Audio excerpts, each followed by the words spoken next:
Bismillahirrahmanirrahim. Assalamualaikum warahmatullahi wabarakatuh. Alhamdulillahirabbil alamin. Wassalatu wassalamu ala rasulillahi wa ala alihi wa sahbihi ajma'in, amma ba'du. Perkenalkan, nama saya Dewi Nur Adillah, mahasiswi semester 5 Sekolah Tinggi Ilmu Al-Quran dan Sains Al-Islam. Pada kesempatan kali ini, saya ingin memaparkan sedikit hasil analisa saya terhadap 5 aspek penting atau karakteristik fikih yang nantinya akan saya hubungkan dengan tafsir Al-Qurtubi. Nah, di sini saya mengambil contoh penafsiran dari salah satu ayat dalam Al-Quran, yakni pada Quran Surat An-Nur ayat 31 yang berbunyi, A'udzu billahi minasyaitonir rajim. Bismillahirrahmanirrahim.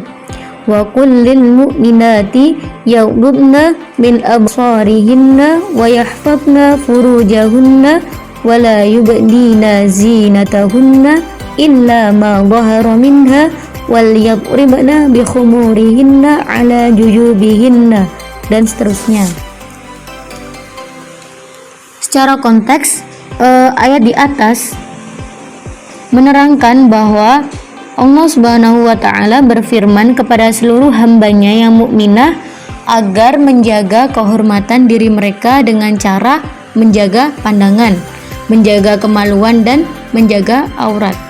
Nah, secara hukum taklif, seperti yang kita ketahui bahwasannya hukum taklif ada 5, yakni wajib, mubah, sunnah, makruh, dan haram. Nah, di dalam Quran Surat An-Nur ayat 31 ini, Al-Qurtubi menyebutkan di dalam tafsirnya setidaknya ada 23 masalah pembahasan yang berkaitan dengan ayat ini. Namun, di sini saya hanya memfokuskan beberapa masalah yang berkenaan dengan hukum menjaga pandangan. Hukum menjaga pandangan ini adalah wajib. Memang di dalam penafsiran Al-Qurtubi pada ayat ini tidak disebutkan secara jelas bahwa hukumnya wajib. Namun di dalam penafsirannya terdapat penekanan dan penegasan untuk menjaga pandangan. Kemudian Al-Qurtubi menilai ayat ini merupakan pengkhususan terhadap kaum perempuan yang beriman untuk menjaga pandangannya. Terbukti dengan lafaz wa kullil mu'minati. Nah, di sini mengkhususkan pembicaraannya untuk kaum perempuan sebagai sebuah penegasan.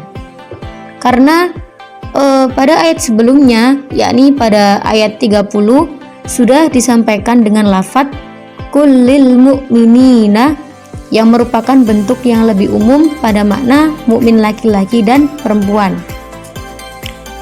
Kemudian yang ketiga yaitu Ittijah di dalam tafsir Al-Qurtubi. Nah, tafsir Al-Qurtubi dalam menggali hukum Islam melalui karya tafsirnya tidak bisa dihindari akan persamaan sikapnya yang cenderung terbuka dan rasional. Meskipun beliau itu tetap berpegang teguh pada dua sumber hukum utama, yakni Al-Quran dan Sunnah. Nah, beliau memulai dengan penjelasan berbasis munasabah antar ayat jikalau ada, kemudian hadis Nabi, pendapat sahabat, ijma ulama, bahkan syair Arab pun dilibatkan sebelum pada akhirnya beliau membuat kesimpulan atau berpendapat dengan ijtihadnya sendiri.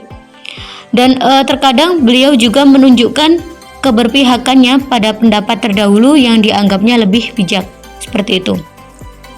Kemudian aspek yang keempat adalah faedahnya. Dinukil dari tafsir Al-Qurtubi, beliau mengutip hadis yang diriwayatkan oleh Khalid bin Abu Imran bahwa janganlah sekali-kali engkau mengikuti pandangan yang pertama dengan pandangan yang kedua, sebab boleh jadi seorang hamba akan memandang sesuatu yang menyebabkan hatinya menjadi rusak, sebagaimana kulit yang telah rusak sehingga tidak dapat digunakan. Nah, maka barang siapa yang menahan pandangannya, maka Allah akan memberi rasa manis di dalam hatinya. Karena menurut beliau Al-Qurtubi ini, Penjagaan pandangan merupakan langkah awal sebelum seseorang memelihara kemaluannya, sebab pandangan adalah pemimpin hati. Kemudian aspek penting yang kelima adalah perbandingan. Seperti yang sudah saya jelaskan di awal-awal tadi, bahwa Al-Qurtubi dalam menafsirkan kitab tafsirnya itu terkadang melibatkan hadis Nabi, pendapat ulama, pendapat sahabat, dan lain-lain. Nah, di dalam tafsirnya ini terdapat perbedaan pendapat. Beliau mengutip hadis yang diriwayatkan oleh Aisyah dari Nabi Muhammad SAW bahwa beliau bersabda, "Tidak halal bagi seorang wanita yang beriman kepada Allah dan hari akhir apabila dia telah haid untuk menampakkan sesuatu kecuali wajahnya dan kedua tangannya sampai pergelangan tangan." Nah, sedangkan menurut Ibnu Atiyah itu bahwa seorang wanita diperintahkan untuk tidak menampakkan perhiasannya dan dia harus berusaha menyembunyikan semua perhiasannya. Namun di sini ada pengecualian. Pengecualiannya terhadap perhiasan yang biasa nampak karena adanya darurat yang pasti terjadi saat melakukan pergerakan, misalkan memperbaiki sesuatu atau lainnya. Nah, ini didasarkan pada lafadz ma dhahara yang biasa nampak pada perempuan. Nah, jika darurat maka adalah sesuatu yang dimaafkan.